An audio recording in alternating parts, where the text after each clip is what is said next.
We're moving into the time of year when a lot of people are starting to look at nutrition and the need for losing weight.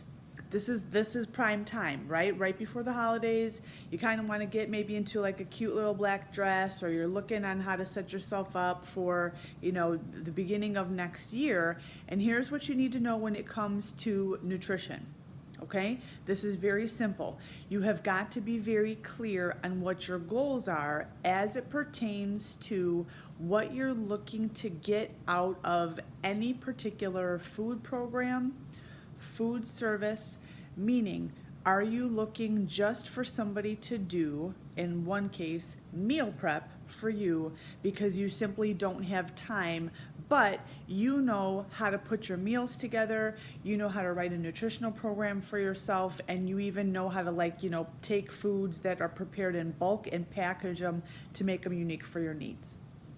Or do you have special needs? Do you also need to have foods which are lower in sodium, lower in the sugars? You don't want to have a lot of processed stuff in your diet. You need to put yourself in the driver's seat to know ahead of time before you outsource or before you hire on a program or a contract or you buy meals or whatever, to know what the food stuff is that you are looking to actually have.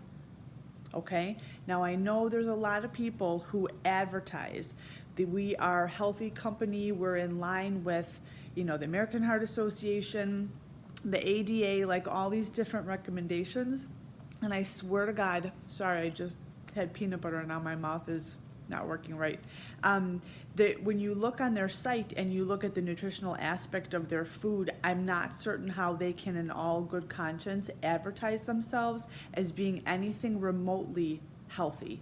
It does not make any sense to me. They're like loaded with sodium, like well over what the normal recommended daily dose is.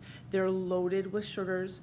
They have very, very low protein, usually a higher carbohydrate base, and I'm not certain as to how they propose that anybody would lose weight other than the fact that some of the meal programs that they have are lower in calories.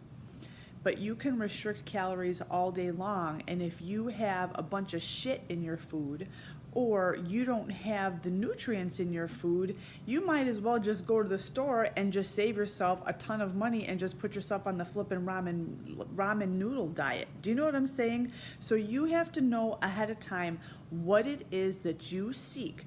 And as a consumer, you have three choices when it comes to purchasing meals. Number one, you have time. Number two, you have quality.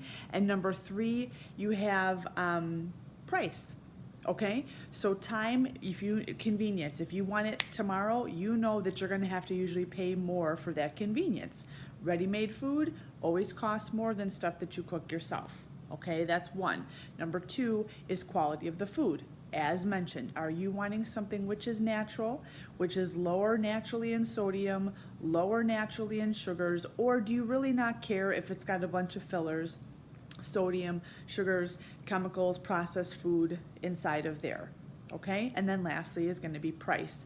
If you want to have low price, you're allowed to pick two. Okay, as the consumer, you're allowed to pick two. So if you want lower price, you know that you're either going to be paying more time or lesser quality, right? You see how that equation actually works? And so when you're pricing things out, know again, what is it that you want to get out of the food? Okay, is it just convenience? Is it quality? Is it speed? All right, and then make your adjustments accordingly.